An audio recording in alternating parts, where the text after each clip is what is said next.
Issues. This is Dave Arnold, your host of Cooking Issues, coming to you live from the heart of Manhattan, Rockefeller Center, New York City. Joined as usual with John behind me. How you doing, John? Doing great, thanks. Yeah? Yeah. Really? Yeah. All right. Great, Got Joe Hazen rocking the panels. What's up? A little technical issues, but we're all solved now. Yeah. Hey, when we were waiting before the show was starting, you ever watch that Rachel Ray thing where they're waiting before the interview? It was like a viral thing like 15 years ago, and she's like completely ignoring her guest. It's the most uncomfortable video you've ever seen. It's amazing. Go watch it. It's awesome. I was thinking about it. Yeah. Upper left, Quinn, how you doing? Everything good?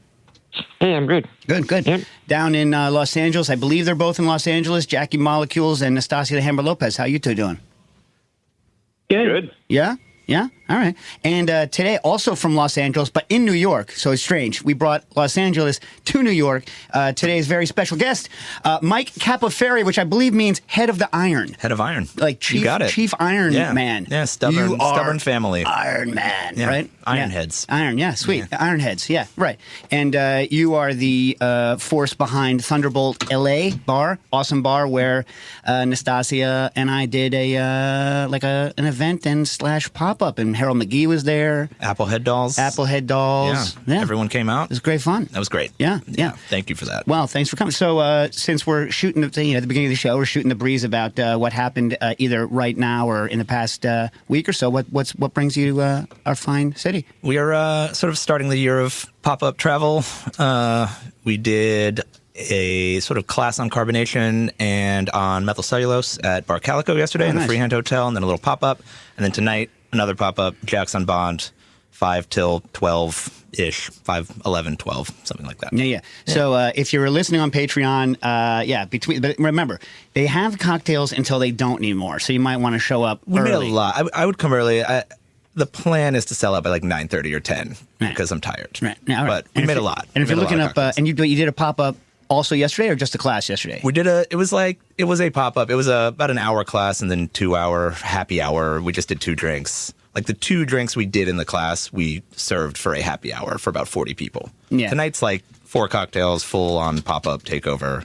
So, speaking of methyl cellulose, before we get on to the rest of the week stuff, I was talking to someone who, first of all, people, if you're going to get methyl cellulose for cocktail work, there's only one. Don't just buy methyl cellulose. You need F, like Frank, 50. It drives me F50. crazy how many times I get DMs saying this recipe doesn't work. Yeah. I'm like, well, what'd you buy? Yeah. And they're like, I don't know.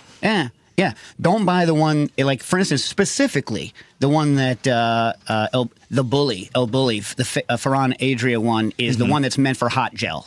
Right. So the classic old school, like knucklehead, like modern chef technique is to use the other kinds of methocell to take things that turn to gels when you heat them. So like Wiley used to do the thing where he would squeeze like a liquid out of a squeeze bottle into hot soup and it would turn into a noodle in the bowl. Or like all of the hot ice cream stuff from, back in the day. F50 is the one that was that is for whipping. So that's the one we all used to make our meringues out of. And if you have enough solids, like we used to make just passion fruit puree in F50 and then dehydrate them to make meringues. They're great, but they don't hold well. Maybe they hold in LA. It's pretty dry. They don't hold in New York. Yeah. Maybe they hold in Arizona.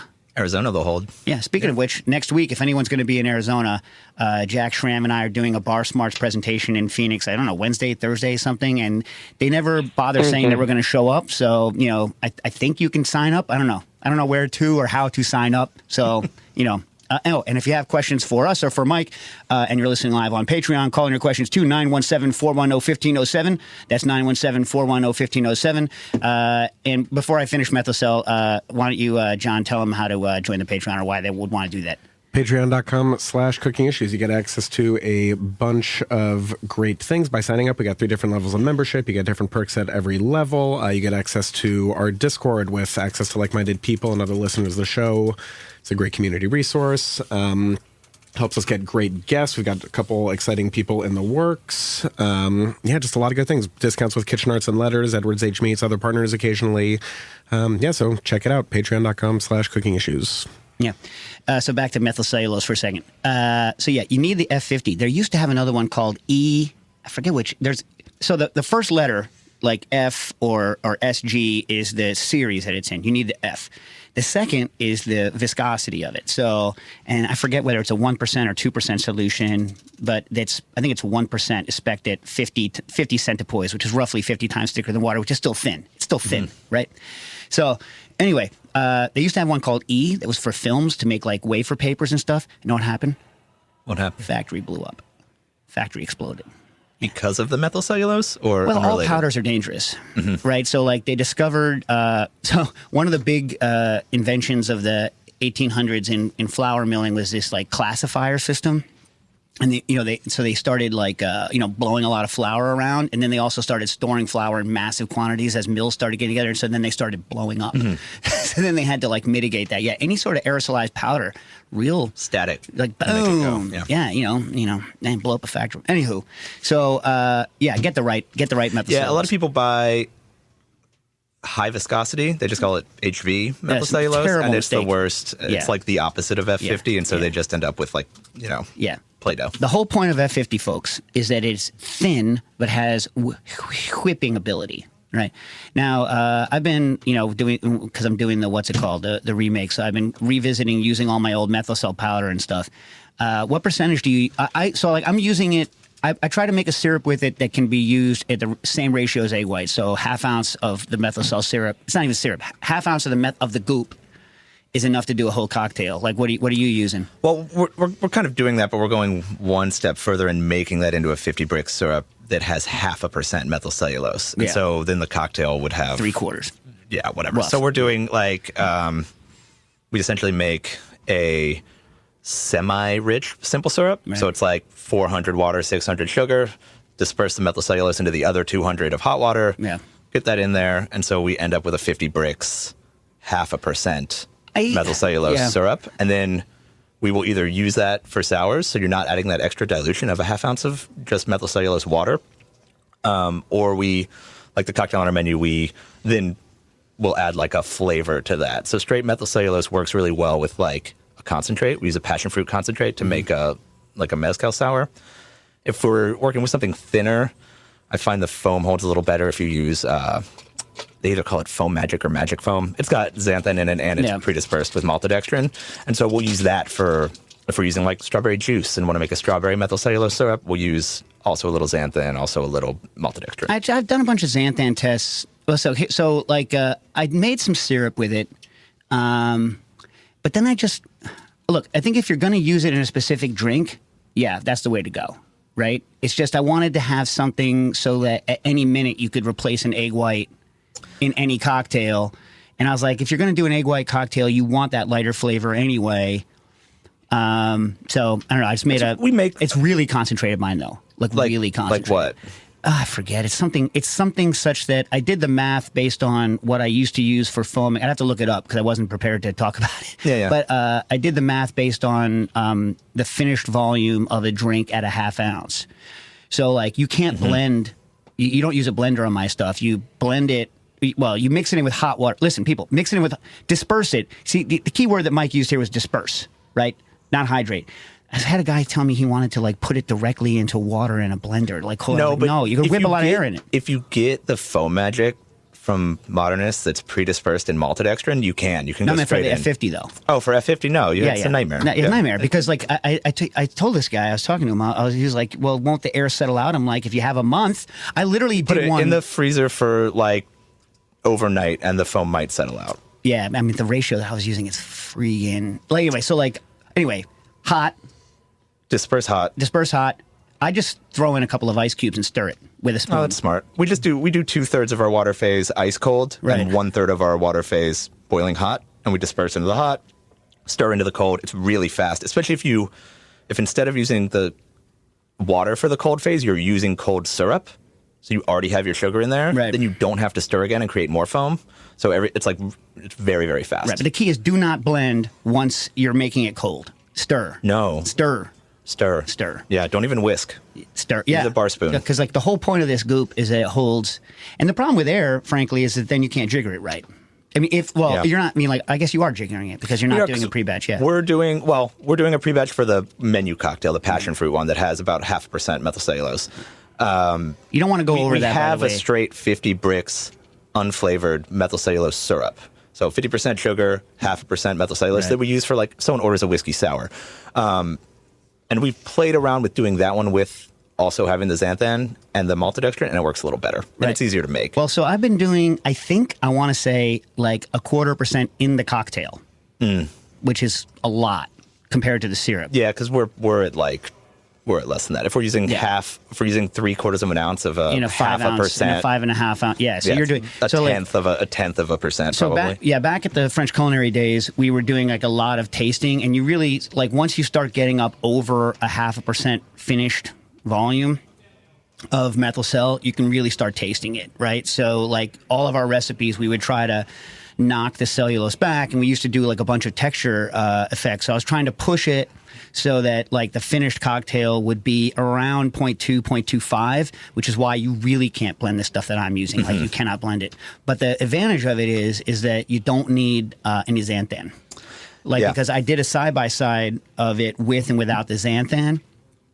And, jacking the xanthan way down, just like a little bit of xanthan.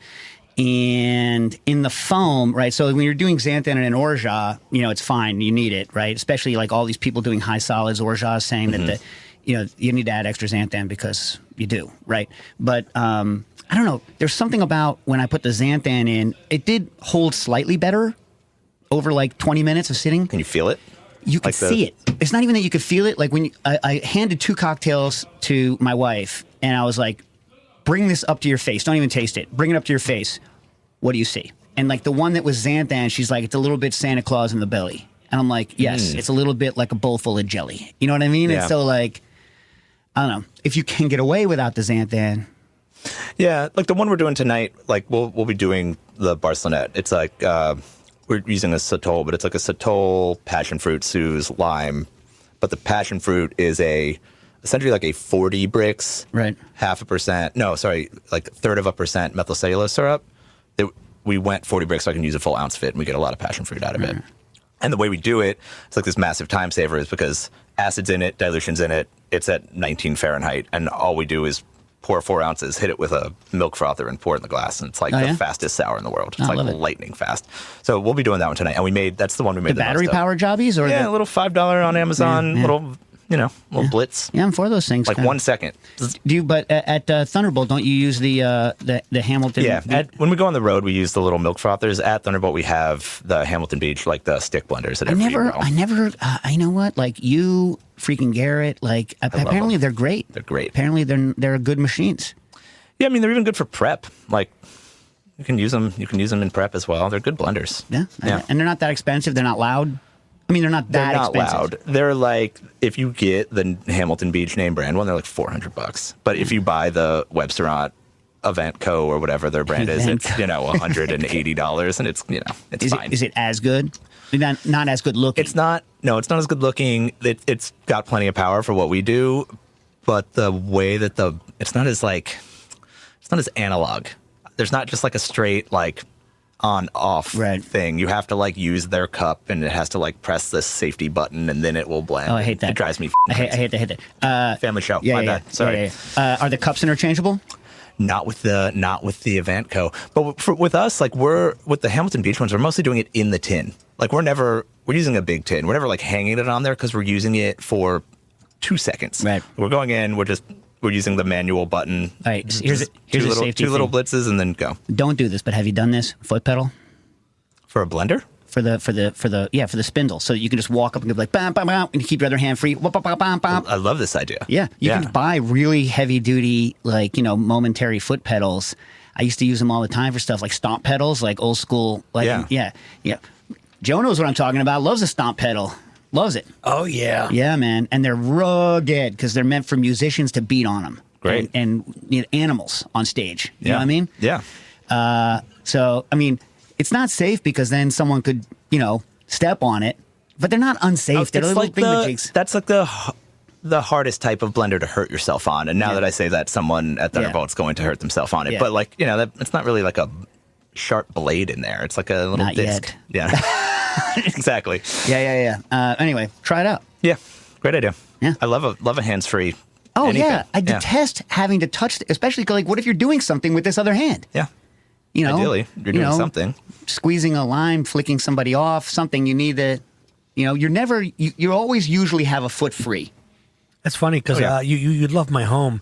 I have our kitchen set up as a almost like a restaurant dishwasher, where the on off or the hot and cold of the sink in the kitchen is foot driven, like like you're playing the pedal of a piano. Yeah, foot pedals. See, I got foot pedal sink. Yeah, Why would love anyone? it. Yeah, why would you ever want to touch a faucet? I don't want to do those. Even the kinetic energy where you touch the faucet. Hell no. No. I don't want to touch it. You know what else I don't like? I know it's better. Blah, blah, blah, blah. I don't want to sit there and wave at my faucet. I'm not friends with it. You know what I mean? On, off with the foot. You know what I mean? Anyway, man, I feel like we got into some stuff right we were away. Supposed to shoot Well, I the meant breeze. yeah. Anyway, yeah. So, anyone got anything from Everyone's the asleep from the now. past week? Anyone? Temperance Wine Bar is the newest carrier of the Solid Wiggles. Wait, what? Oh, yeah. Wait, what happened? Temperance, we got Solid Wiggles now. Oh, nice. That's exciting, yeah. All right, Couple sweet. good products, yeah. Tasty. Come in, buy you some Jello. Exactly. Yeah. What were you saying there, Molecules? So my girlfriend's parents were in town for the week, and her cousin took us to some restaurant that will go unnamed in Los Angeles. Uh-oh. That had a water menu, which is something I haven't seen yet. Like a 20 to 25 page water menu. Give me the price range. Well, there's a water som out there. That's the thing. I mean, the most expensive bottle was maybe $20, and one of the pages was Fiji. So it seemed wait, completely a whole page of Fiji? Correct. Well, each page had like a photo of the bottle with like descriptions of where the water comes from and whatever. You're like, this so one it wasn't square. Even, like, this tastes yeah, square. It wasn't even fancy, rare, like weird water. It was just it was one of the dumbest things I've seen in a restaurant. Did they have my three faves? Did they have Vichy Catalan? I didn't make it very far into the water menu. Well, if you started away. alphabetically, did they have a Polinaris? I think that's a good water. I don't think it was alphabetical. Gerolsteiner. These are three of my favorite waters. Yeah. These are good waters. Great water. Yeah. Gerolsteiner's great. Yeah. I mean, they also had like an 80-day aged ribeye, which was... Oh, I thought you were going to say 80 I day think you were going to say water. but yeah. Aged in the world's best plastic. Yeah, how was it? It was good. It's fine. Nah. You seem nonplussed. Nonplussed by the... Yeah, I would. Let me ask you this. Would you have enjoyed the whole meal more if you hadn't first spied the water menu? I mean, it was fine. It was a very overpriced place, one of these kinds of LA places. Don't know. 80 days seems too long to age a steak. I don't know. That's a long time. People do infinity. Some people do infinity. I don't know, man. 80 dry or 80, infinity. 80. My dream is to now that there's global warming, go to the permafrost. I mean, not right now because of the the troubles over there, but like when the what's it called thaws out, the woolly mammoth, get a chunk of that. 10,000 year dry age. You know what I mean? There you go. Yeah. I would eat that. I think everyone would eat that. Oh, yeah. I mean, if you're not... You'd eat woolly mammoths, but you got mad at whale? It's dead. It's been dead for 10,000 years. It wasn't even killed by a person. You might have to fight off Nathan Miravold for that one. I mean, well, yeah, probably. It's been a dream of mine, it's been a dream of mine for years to just a little bit of one of those thought out, megafauna from Siberia. I think it would be, something to do. Something to, There's probably a black market for that. I think they're super rare. There was an outfit in Korea who was buying all of the stuff they could so that they could do DNA sequencing on it so that they could Jurassic Park one, and then gestate it in a modern elephant and then bootstrap the woolly mammoth back into the world. And I think if it had worked, we would have heard about it. Yeah, I think so. You know what I mean? It's not the kind of thing you can keep under wraps. Yeah. No, I don't think so. Hey, by the way, so that was a sad story there, Jack. You went to an expensive place, emptied your pocketbook and didn't even get fancy water. Oh no, I didn't. I did not know. This was her cousin. It was her cousin's birthday. This is all out of my control. I was just a guest at this dinner. But was it still out of your pocketbook? No. Oh, okay, fine. So great meal then. No harm, great no meal. foul. But I did take them to. I took them to Kismet instead, which they loved. Did they serve ice there? Did they serve Ice menu. An ice menu? I would love an ice menu. Oh no, that would be great though. I'd be into that. I would love an ice menu. Yeah. How much does ice cost in LA, by the way? Like cocktail ice or Yeah, what? cocktail ice. Like 2.25, 2.5 inch cubes. What's a 2.5 inch cube cost? We buy a little bit smaller ice, and I think we're netting out at like 60 cents for a cube. But they make the bigger, like 2.25 cubes, closer to 80. Yeah, I think that's like a significant percentage of the poor. it's a big percentage of the poor, and we serve almost everything on because we don't have a cold draft machine, Right. and we shake and stir with Pebble, and we serve everything on large format ice. And so we buy Spears for Collins and rocks for our anything down, and it's a significant part of the pour cost. Yeah, well, this is kind of funny. I might as well talk about it now before we go any further. It's like at Thunderbolt, I think what's interesting is that, all the bartenders are like, real, like they're bartenders, right? They could go anywhere and work at a bar, but you guys have completely like thrown out. You're like, we don't need the cold draft machine. In other words, like you don't take for granted what other bars say that you need for a particular kind of service, and you just work around your recipes to achieve the result you want with the workflow you want. In a way, I think it's different from most other places. You want to talk about that? Yeah, I think it was kind of like if we're going to talk about like a silver lining of it taking 4.5 years for us to open from when we signed the lease to opening day. The silver lining of that was we knew the menu before we ordered the equipment. That's kind of what it comes down to, I think. So like we weren't like shoehorning new techniques into a bar that was designed by an architect. We got to design the equipment sort of around what we wanted to do, which was really great. And we built carbonators into the walls of the bar die wall, and like, still and sparkling taps at every well and things like that you're able to do if you can think ahead. And it's also sort of, it bites us in the ass sometimes. So like the ethos was like, let's remove anything that's unnecessary. Even from the process, like if we can make it more consistent faster and we can get a drink in your hand faster and it's perfect every time, like let's do that. And so that's why we have like the refrigeration that we can put like at the freezing point of the cocktail. And occasionally we get that bad review of like they pre-batch their martinis there, it's terrible. And then like you have to like go on Yelp and respond like, hi, like you can't make this without doing that because there's no water in it, whatever. Anyway, we just like turned off all notifications for all reviews because I will never look at a Yelp review again because I can't not respond, and I just I don't have the power. I'm not mature enough to not respond. Yeah, you can't respond. Can't respond. You can't respond. Yeah. It's like, you're just, It's a losing battle. Someone every time. who like maybe didn't even ever go there, like writes some crazy stuff. Yeah. And you're just like, okay. Yeah. Okay. Just got to take it. Yeah. My dream is to start a bar called One Star Bar where you give everyone for the first like 6 months a free drink that gives you a 1-star review. And so you control it. So you always have 1 star. Nice. And they can write something nice if they want. But then people who use Yelp to find a bar don't come to your bar because those tend to be the worst customers. Yeah. So it's going to be hard to convince someone with money to fund that project. But it's it's in there. Is because it's got the star bar in it. Is it a Japanese theme bar? It can be anything, It could be a dive. It could be a very fancy buttoned up. I think it has to be cocktail very bar. fancy. Yeah, I think it has to call be it very one-star bar. expensive. Yeah, I think it has to be super duper money.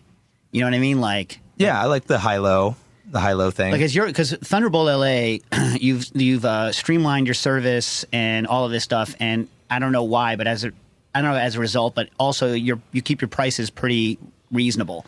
I mean, like, I don't know whether they're low. They just went up. Like, I think our highest cocktail is $18 now. Everything was $14 for years, and then it went up to $15, and then everyone else in LA is getting $20 plus a cocktail. But I try to be cognizant of like we're not in like a super wealthy neighborhood. We don't want to alienate the people that live around us. So we like what we sacrifice on pour cost, we make up for with like having less bartenders on it a night because the drinks are faster. So like labor we can make up for.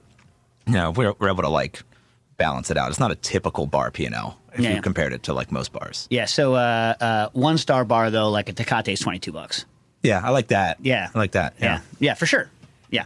$20 beers. Well, then the 1-star bar has to end up with a Michelin star by the end to complete the cycle, you know? Yeah, all you need to do is hire the right PR person and you're good. You know what I mean? Hire the right PR person, you know, and will it to happen, get the right people in there, the right pictures taken. 1 star on Yelp, 1 star on Michelin. That's it. That's the goal. And I think, you know, somebody listening probably wants to fund this for us. So, you know, sure. Got the call-in number. And then, you know, the harder one's going to be, you know, a couple years later when you try to open 2-star.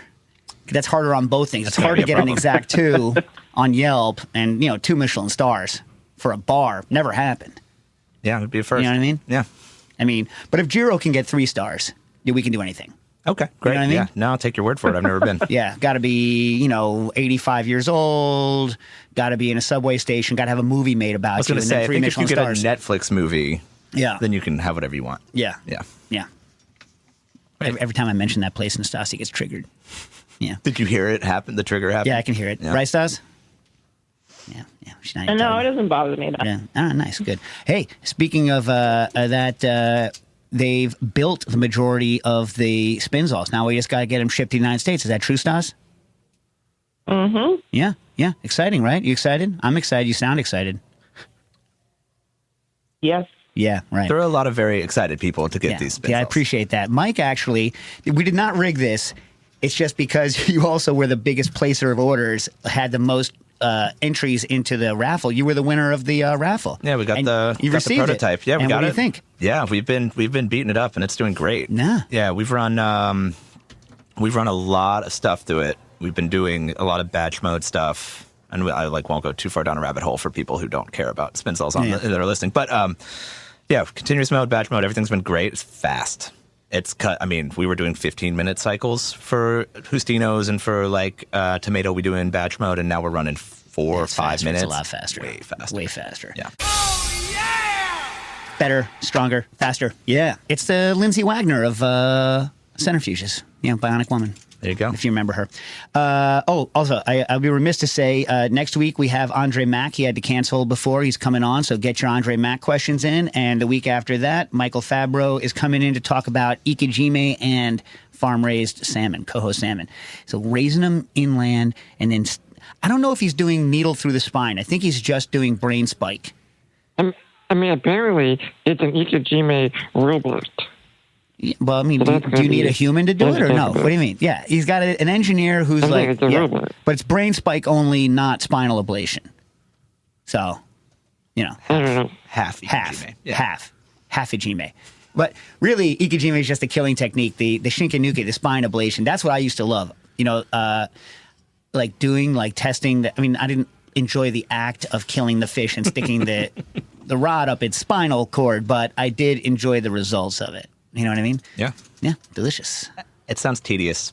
It is I like the idea of a tedious. robot doing it. Yeah, but I think maybe I'm soft, but I think I mean, robot for the brain spike I could see doing, but I don't see a robot being able to do the spine. You know what I mean?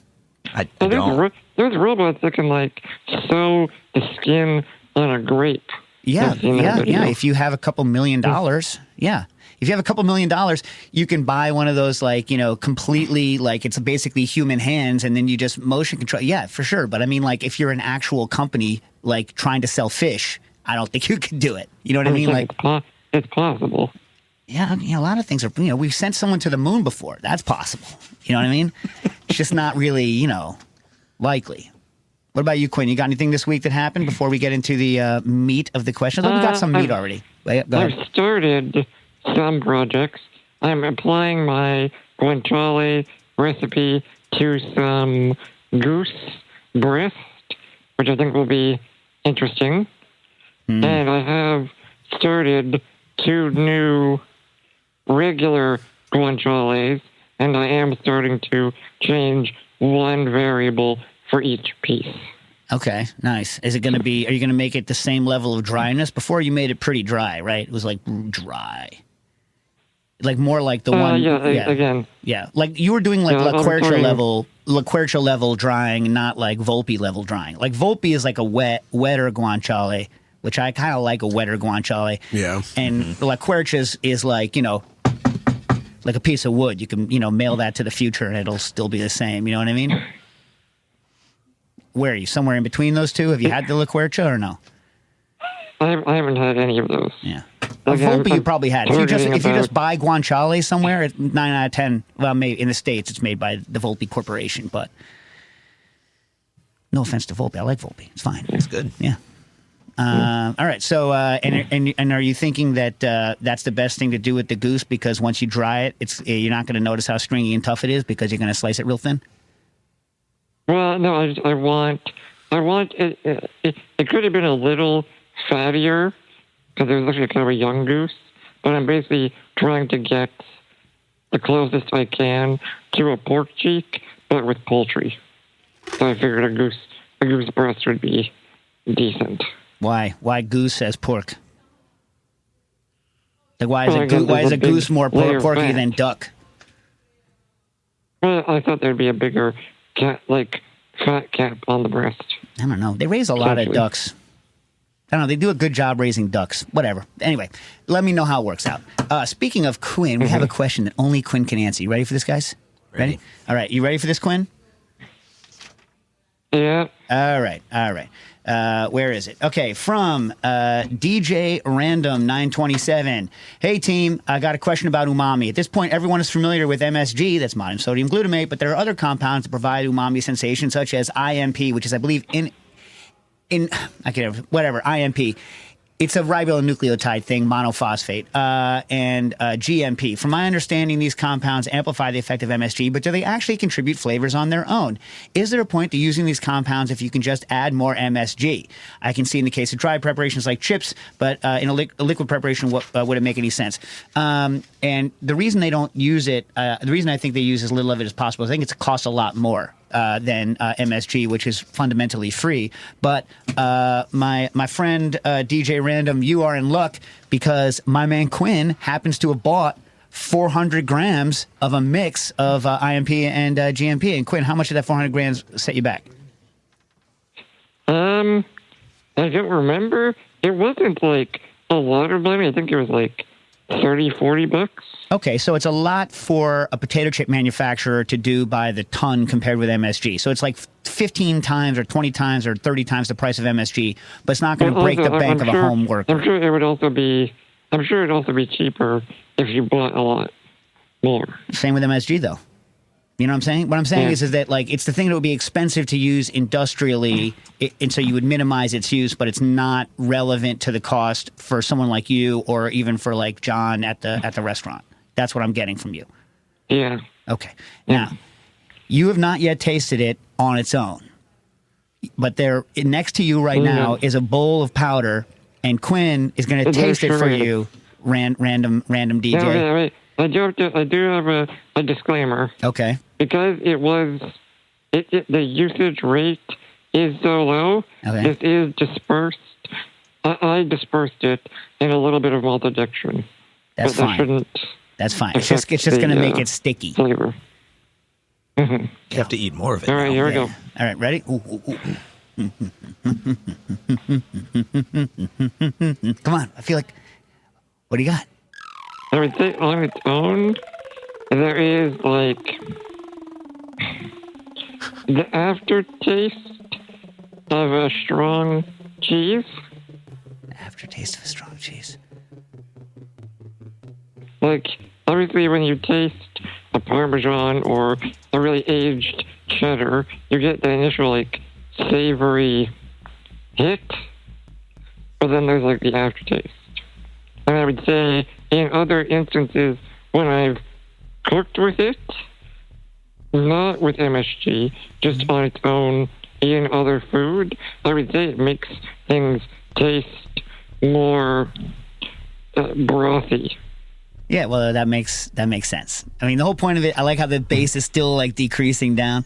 The whole point of it is that you can use less of everything when you put those things in conjunction with MSG, and it's so people can reduce the salt. So if you need to do that, especially IMP and GMP are non-sodium based ones, right? So anything they can do, because they don't really care about reducing the. No, these ones are sodium based. The compounds I bought are sodium-based. Oh. They're disodium guanylate and disodium inositol. All right. Well, then, but the reason that most people add them to these mixes is as a way to reduce sodium. That's what they're doing, right? They're trying to reduce overall sodium. But I will say, having tasted raw at Unilever years ago, one of their things where they were reducing sodium, everything tastes brothy. Everything tastes like, dashi got added to it. And like, I love dashi, right? But I don't want my Alfredo tasting like dashi. You know what I mean? Unless I do. And then I know how to do that. I got kombu and bonito flakes, and then I can, you know what I'm saying? Anyway, so Quinn, I'm going to go ahead and say don't use it on its own, right? Not worth using on its own? No, don't use it on its own. But again, I like using it, again, diluted like this in small amounts strategically, because like in the same way there are uses for fish sauce, soy sauce, and pure MSG. Sometimes you want a little bit of that pure brothy hit. And I would say it does increase both savory intensity, but also some complexity as well. Right, but like you just tasted it on its own, and you said you got a little bit of a cheesy aftertaste. It's not like, in other words, yes, it's a synergistic thing, but it didn't appear, you weren't like, oh yeah, I know that taste. You know what I mean? You're like, hey, it's like brothy and a little bit cheesy aftertaste. It's not like, this person wants to know whether they need to go out and buy this stuff and use it on its own. And what I was hearing from you. Okay, well, what does use on its own mean? Like you You're would use. obviously going to put it in food. Right, but like, in other words, like, most people use it. If you say brothy, MSG also makes things brothy. So is there a reason to use just this stuff, which is 30 times the price of MSG, as opposed to just a little bit of this mixed in with a little bit of MSG as kind of a Cezanne, as an accent powder, brand name, go ahead, brand name. Well, also, the other thing you have to consider is that a lot of bouillon powder does also have this built in. Yes, I know that. But my point is, I wasn't getting from you this flavor on its own is super duper important and you need to go buy it. Like succinic acid, for instance, is super duper important, very unique. You use it in conjunction with other things. You don't use it on its own. You know what I'm saying? Anyway, if you're telling me, I can't live without this crap and I need to buy it, as opposed to just using MSG, then are you saying that? Again, I would say in the same way. Okay, you're asking me to take something on its own. That is the main benefit is the synergistic effect. All right, you've answered yes. Okay, there we go. Got there. Yeah. All right, Dr. Smokehouse wants to know. They make their own nocino, and they have two questions. Any cocktail recommendations for using nocino? I always make with some cinnamon and cloves, but I've added orange peel, star anise, and most recently elderberry flower. So looking for suggestions. Well, I don't really work with it much. What about you guys? I know that Quinn loves it. Mike, you like it? Yeah, we've done some stuff with it. I've worked on a couple Italian restaurant menus and, old-fashioned Manhattan variations. Now you have that Billy Joel song in my head. Son of a gun. Scenes from an Italian restaurant. Yeah. Bottle of red. God damn it. It's not his worst work. No, it's totally fine. What's his worst work? Be careful. Oh, man. We Didn't Start the Fire? Ooh. Nastasia, what do you think of his live performance of We Didn't Start the Fire? Wait, he sang that? I don't remember that. You don't remember? Yeah, he played it live. Of course he did. You just blocked it. He blotted it out. Maybe. I blotted out all of the Brinkley era stuff. What do you say, Stas? Did you hear that they redid that song? I don't know who, but some new band. And they changed all the words. I've heard it. Yeah. I haven't heard it. I've heard that someone was doing that. Have you listened? You haven't listened to it, or you have? I change it when it comes on the radio. I don't want to hear it. God, it's Fall Out Boy. Jeez. It's Fall Out Boy. Yeah. Yeah. God. Do they keep anything, or is it all like new stuff? Well, the chorus is the same. No, well, it's always been, burning since the world's been turning. So there's no reason to change the chorus. Oh my God. The first stanza here has Monsanto and GMOs in it. My God. Monsanto GMO. Is that Nick Coleman doing it on Van Surrey? Oh, son of a gun. No, it's Carradine. Oh my God. I can't keep my carotene straight. I can never keep my carotene straight. I'm like, you mentioned one of them, they're all floating around in my head. I didn't know there was more than one. Yeah, right? Yeah. Yeah. Yeah, no chino. Old fashions. Manhattans. Yeah? Yeah. Somewhere I have the actual sugar level so I can tell you what to sub it in for just on a sugar basis. But, I've never it's in made my it. phone. We've just bought Nocino before. No, but I'm saying like I measured Dolan's Nocino and or not Dolan, but whatever House Alpens carries. I measured their Nocino, Nux Alpino. Yeah, Nux Alpine. Yeah, I measured theirs their sugar level, and honestly, I'm like, whenever I think of this, all I'm thinking of is flavor and then how much sugar is my subbing in or out. That's all I ever think about. It's not enough to be the only sweet in an old fashioned. I've tried that, and I've not measured the sugar content. At what level of pour? Even like up to close half an ounce. It's like not. It's still a very dry cocktail. And then, but what if you did 1 and 1? You could do 1 and 1. Is it an old fashioned still? Then it does. I mean, is it ever an old fashioned? Yeah, I don't know. But 1 and 1 might get you there. But it's not. It's not Frangelico sweet. I talk about Frangelico a lot because it's like 40 bricks, so I can use that like syrup in an old fashioned, and I love it. That's like my favorite thing to do with it. It's like my bartender butter, but the Nux Alpine is not. Well, it's interesting you mentioned that. Enough. Are you ever going to do that cocktail for me, the one my dream? Because I'm never going to do it. Wait, which one? Where you, it has to be on the back bar together, a bottle of Mrs. Butterworth's and a bottle of Frangelico, because they're kind of married. Yeah. And then, a drink that has the both in them. You know what I mean? Yeah, how hard could it be? It can't be hard. It's like something else in it. Well, you got corn syrup, probably fenugreek or some sort of sotolone, and like a little bit of diacetyl, right? That's Mrs. Butterworth's. And then like whatever nutty sugar Frangelico is, you know what I mean? Yeah. But that's a marriage made in heaven. That sounds like a totally fine cocktail. It'd be good on pancakes. Yeah. But Frangelico almost sweet enough to put on pancakes on its own. Yeah. I'm gonna open this because Joe is saying it's time. Yeah. So Quinn, I know you're a Nocino man. What do you say to Dr. Smokehouse? Again, I bought my Nocino. I didn't make it. But they just want to know what to do with it. They don't want advice. They like their Nocino. They just want to know what to do with it. Now that they found Nocino, what should they do with it? I'm trying to think. Yeah, I haven't used it in a while. All right, you think we'll get back to it. JPM wants it. Well, so why don't you say what you're pouring out?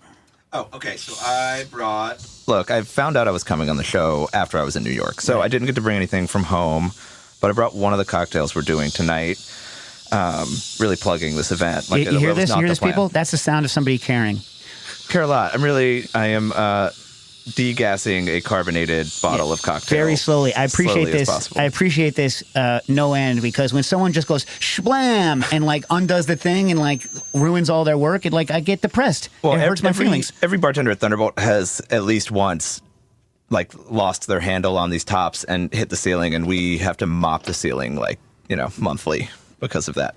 But this is a cocktail that's not on our menu, but we always do it during the holidays. It's like a champorado.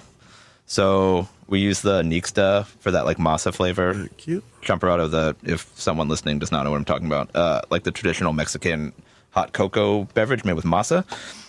So it's cinnamon, it's bourbon, it's Nixta, which is the Nixtamal liqueur, and lactose, salt.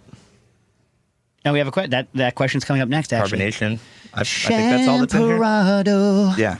Oh, God. Yeah. That's going to be in there for good now. Yeah, see, that's what I'm here for. Cheers. Cheers. So while you're tasting, I'm going to ask the question, then I'll taste while you're answering the question. How about that? Mm-hmm. Okay. For Mike and the Cooking Issues team, fun fact, I actually got the Patreon notification while I was sitting at the bar at Thunderbolt that you were going to be on. Thank you. Incredible drinks and service always. So that's, Love to your that. place. Yeah. Yeah. One thing that's always impressed me at Thunderbolt are the highballs across the board. We're talking about it now. I know the service flow is super fast on using cans. By the way, your can setup is ridiculous. And we got to talk more about this after this question comes up, right? Do you see any carbonation loss in glass or in glass or cans versus coming straight out of the carbo bottles? And then the second question is, how did you come to use lactose? I'm guessing lactic acid, but I could be wrong here. You're wrong here. Different thing. We use lactic acid too, but different thing. In a Tropipop, in a ton sense. it makes a ton of sense in the good and bad bubbly because the cream soda vibes, but surprisingly delicious in the Tropic Pop. So this is basically a question about lactose. Are there other acids? This is not an acid. This is going to be long. So are there other acids other than the big ones that, are in Liquid Intelligence? By the way, I'm redoing that whole section. I just wrote 10,000 more words on that. Wow. Yeah. Great. That you were testing in highballs. So why don't you answer that while I taste your cocktail here? Okay.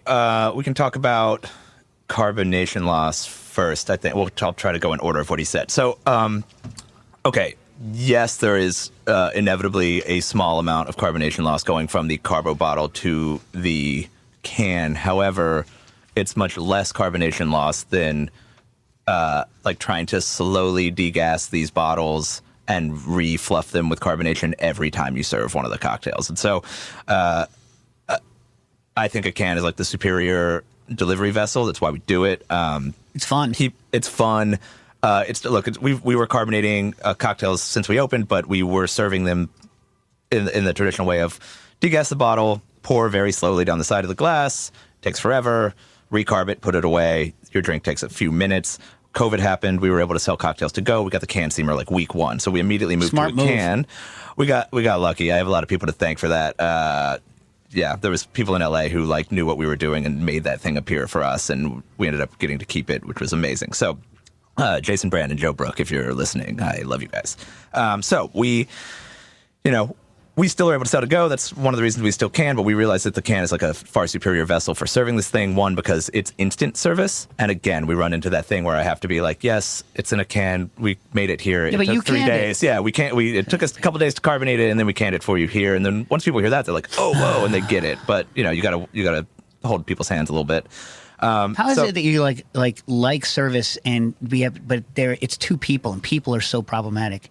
Yeah, it's the problem is like we have done so many things to get a drink in your hand faster and more consistent, but I think when you end up on some of these like lists, people come into your bar expecting the bow tie and the apron and the arm garters and maybe an attitude and maybe they want their drink to take 10 minutes, but our drinks are like really, really, really fast. So anyway. Well, they should specify beforehand. You'll just wait. Yeah, we could ignore you for 5 or 6 minutes and then give you your drink. We could do that for you if you would come in and ask for that, and we're happy to do that for you. People, if you do that, wear a special stop sign pin, and they know then at Thunderbolt. Yeah. I think it's like Fogo de Chao, where it's like the green and the red. Yeah. If you still want meat, you have the green. Yeah. If you want us to ignore you, just put the red side up, and we will pretend you don't exist. Right. But it needs to just take longer. It needs to be a slow roll button. Yeah. Yeah. Yeah. I mean, I can open a can pretty slowly. Yeah, just really right up in the microphone. Yeah. So that's why we can. You mentioned glass bottles. Glass bottles are really hard.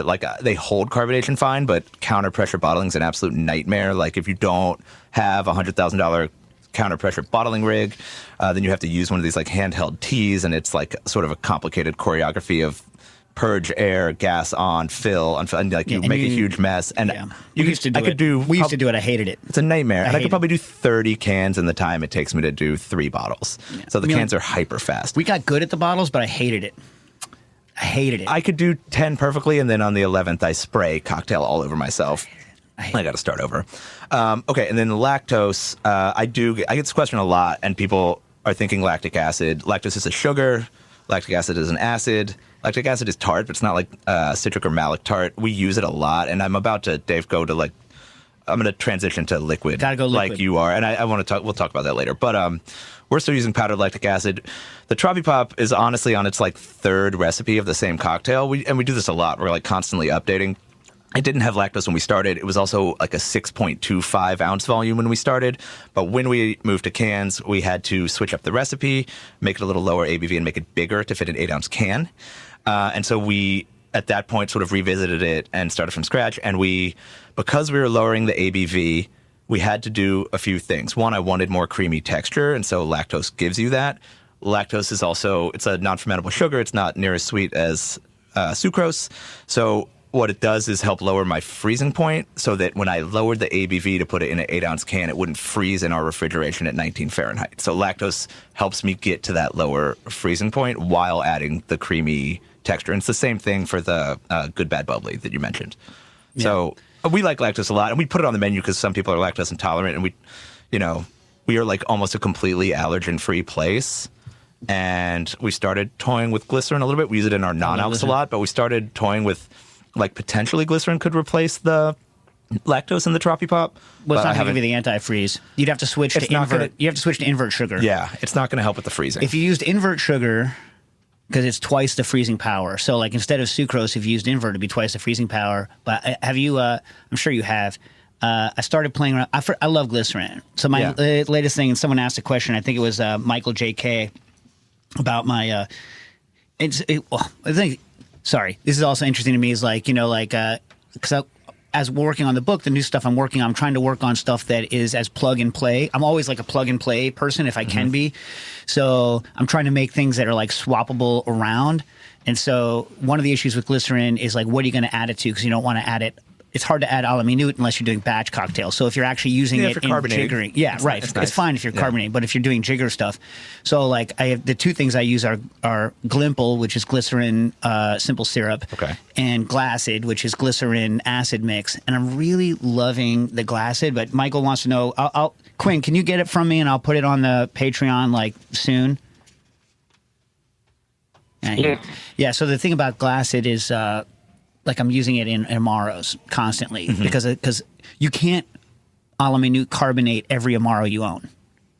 So you has to be Amaro plus seltzer, basically, and Glacid. Right. Yeah. But have you played with, because for some reason some people are still resistant to glycerin. And by the way, I think that this the texture you get with the low ABV with lactose is great. But you're using a large quantity of lactose. I can like reliably get about 15% to dissolve into water. Yeah. And then that is just serving as our dilution. And we have 2 lactose cocktails. And so, yeah, it's a 15% powdered lactose solution that we buy from a brewery that we buy beer from for like nothing. It costs very little. So what percentage of the finished cocktail is that 15%? So in the Tropi Pop, there's like... I'm air quoting like 5 ounces of dilution, but 3 of that is is clarified pineapple, and 2 ounces of that is a 15% lactose solution. So it's like 4 or 5% lactose in the end? Yeah, so it's an 8-ounce cocktail. So 2 ounces of an 8-ounce cocktail is 15% lactose. It's probably like less than 5%. Right. So, but the point is that you're getting an extra... Here's what I want everyone to think about. This I thought was the most fun when I was in LA with you, is just going over. So my original carbo specs are all very alcoholic. You know what I mean? And so I've dropped them all. They used to be like 13% or so, 13, 14. I've dropped them almost all to 11. You've dropped them below 10, and you need to have some mitigation in there once the alcohol level goes below about 10, and you don't want the sweetness. And when I say sweetness, the actual like apparent sweetness of like sucrose to be you need to jack it in order to have the body be there when you drop below 10. And so you have to figure out ways around it. The same with non-alcoholic cocktails. And so my crutch is glycerin, but the lactose is another way to up your bricks, which is amazing, right? And so it's serving that function. So you hit whatever ABV you want. And I thought it was great the way that I was really I thought it was amazing what you were doing there, like upping the solids content of the cocktail, which also helps in your freezer. I didn't even think about that. And yeah, because we live at about 19 degrees in those Fahrenheit, right? So it's one temperature range that needs to work for a 24% alcohol martini that we keep in there, but also needs to work for a 9.5% Tropi Pop. Yeah. So it's cold, but we bump up the bricks with things like lactose so it doesn't freeze. We did some isomalt tests. We never put it on the menu because we were going to put some non-alcs in our vending machine. But we just never did it with isomalt. How cold was the vending machine at? It was 4 Manhattans, so it was only at. I have to do Celsius. It was at minus, I think, 6. Okay. Yeah. That's like -6, like 20. Something like that. I don't know. But I don't know. I'm not sure. But get this. You know what I've been playing with? Have you played with polydextrose yet? No. So I looked up what do they add to diet soda to give it the body back, because there's no solids in diet soda. Polydextrose. It's not sweet. and you can make a 50 bricks, not 50 bricks. You can make a 1-to-1 polydextrose syrup, right? And I still like glycerin better because you can use glycerin at much smaller rates. But if you're pouring like 3/4 of an ounce of poly into of polydextrose in, it doesn't change the flavor. And that's what they use to make diet soda. One of the things they use to make diet soda have the body of other sodas. So it's another bodying agent. So I think. But it's not sweet at all? Nope. Whoa. Yeah. Okay. I'm going to see you tomorrow. We'll F around with it. Yeah. All right. All right. So let's see. George Sante says, I've been trying to figure out a quicker way to clarify spirits blended with other ingredients, i.e. a slice of key lime pie or whole bread. There's so much in brownies and key lime pie, George. There's so many things, dude. It's like you're all over. There's no one thing. Anyway, while keeping it all vegan, including the brownies, pie, etc. This is very complicated, George. I've gone the usual alternative milk punch routes. I even tried this new powdered coconut milk process. I haven't tried powdered coconut milk. I don't even... but they take a lot of time and work. I've randomly seen a video where someone uses a Buchner funnel system. Anyway, whatever. Mike, I don't know. This is more like up your alley because, like, you know, I'm stuck in my old fart ways. Like, what? How are you going to clarify a key lime pie? Like, and the crust? I don't know, I would man. get the flavor of the crust in another way, and then, yeah, I don't see a reason you couldn't spin out key lime pie with treating it. In a sense, like if you have a Spinzall, No, it's going to be cloudy, and then you get the solids out. But it's going to be cloudy. I mean, milk punch is a good idea. I'm not. We do a lot of milk punch with coconut milk, but I've never used coconut milk powder because I like the liquid from coconut milk to be the dilution of the cocktail. What do you break it with? Acid. You have to buy the non-stabilized stuff. I mean, like the Thai brand coconut milk out of the can that we buy works great, and it has a ton of stabilizers, and it still breaks. Still breaks? Yeah, no problem. We have a milk punch on the menu right now. One of our bartenders, West, is our best-selling cocktail right now. It's called the Pastelito, and it's based on the guava cheese Danish from all the Mexican bakeries in LA. And we break that with coconut milk, and there's like.